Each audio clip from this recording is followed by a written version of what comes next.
সবাই ইয়া নফসি বলবে, সে জায়গায় উম্মতি উম্মতি রব্বি হাবিলি উম্মতি, আপনার আমার নবী বলবে। সেই নবীর মহব্বত আমাদের অন্তরে আছে না নাই?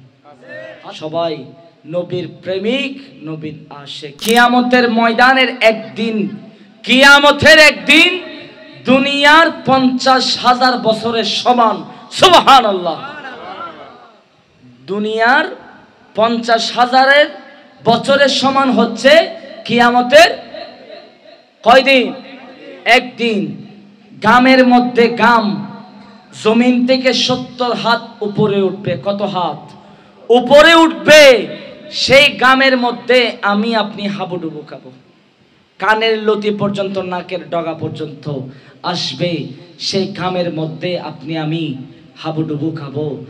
কোরআনুল কারীমের মধ্যে বলছে, ইয়াউমা ইয়াফিরুল মারউ মিন আখিহি, যেদিন মানুষ পলায়ন করবে নিজ ভাই থেকে। কি ভাই থেকে? নিজের ভাই থেকে কি করবে? পলায়ন করবে। ইয়া নফসি ইয়া নফসি ওয়া উম্মিহি ওয়া আবিহি, তোমার মাও পলায়ন করবে, তোমার বাবাও পলায়ন করবে। সূরা আবাসার শেষের অংশ আমি বলছি। তারপর বলছে ওয়া সাহিবাতিহি ওয়া বানিহি, তোমার স্ত্রীও পলায়ন করবে, তোমার সন্তানও পলায়ন করবে।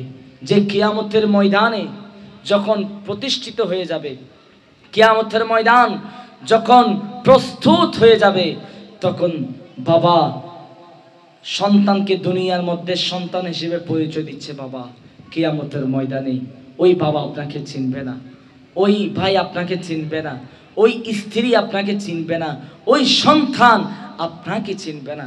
যিনি চিনবেন তিনি হচ্ছেন আপনার আমার নবী। কথা কোন ঠিক কিনা? যে কিয়ামতের ভয়াবহতা কেমন হতে পারে, যে কিয়ামতের ময়দানে সমস্ত নবীরা, সমস্ত আম্বিয়া কিরামগণ ইয়া নফসি বলবে। আদমের কাছে যাবে। আদম বলছে আমার কাছে নয়, আমার কাছে নয়, আমার কাছে নয়। হযরতে নূহ আলাইহিস সালামের কাছে যাও। নূহ আলাইহিস সালামের কাছে যাওয়ার পরে, আমার কাছে নয়, আপনি আল্লাহর দরবারে সুপারিশ করুন, আমার কাছে নয়। নূহ আলাইহিস সালাম বলবে হযরতে ইব্রাহিম আলাইহিস সালামের কাছে যাও। ইব্রাহিম আলাইহিস সালাম বলবে আমার কাছে নয়, হযরতে মূসার কাছে যাও। মূসা আলাইহিস সালাম বলবে আমার কাছে নয়, হযরতে ঈসার কাছে যাও। ঈসা আলাইহিস সালাম তখন যাওয়ার পরে ঈসা আলাইহিস সালাম ওই বান্দাদেরকে নিয়ে নবীর দরবারে উপস্থিত। সুবহানাল্লাহ। যে নবী দুনিয়াতে আসার পরেও উম্মত, দুনিয়া থেকে যাওয়ার পরেও উম্মত, যে নবী রওজায়ে পাকের মধ্যেও উম্মত উম্মত বলে কাঁদছে, যে নবী কিয়ামতের ময়দানে উম্মত উম্মত বলে কাঁদছে, যে নবী ফুলসিরাতের পরে, যে নবী মিজানের দাড়িপাল্লার কাছে, যে নবী আল্লাহর দরবারে সিজদার মধ্যে পড়ে গেল, বলতে লাগলেন আমার উম্মতকে যদি ইয়াবার তাআলা আপনি যদি আমার উম্মতকে যদি কিনা করেন, জান্নাতের মধ্যে যদি না দেন, আমি নবী মাথা মোবারক তুলব না। সেজন্য আল্লাহ পাক বলে ও হাবিব আপনি মাথা মোবারক তুলুন, আমি আপনার সুপারিশ গ্রহণ করলাম। সুবহানাল্লাহ।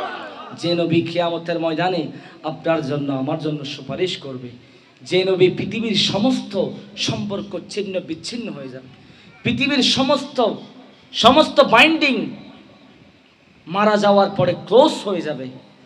সন্তান দুনিয়ার মধ্যে বাবাকে বাবা বলছে, সন্তান মাকে মা বলছে, ভাইকে ভাই বলছে, বোনকে বোন বলছে, কিন্তু যখন কিয়ামতের ময়দান প্রতিষ্ঠিত হয়ে যাবে কেউ কাউকে চিনবে না, কোনো কাজে সাহায্য হাত বাড়াবে না, সবাই ইয়া নফসি বলবে।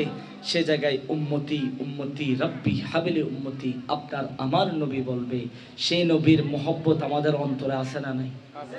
সবাই নবীর প্রেমিক, নবীর আশিক। এটাও বলে দিই, পৃথিবীর মধ্যে সব কিছু বরদাস্ত করা যাবে, কিন্তু নবীজির শানে আসমতে, ওলি আল্লাহর সাহাবায়ে কেরামের শানে আসমতে যদি কটু কথা যদি আমরা শুনতে পাই, সেটা বরদাস্ত করব না। কথা কোন ঠিক কিনা?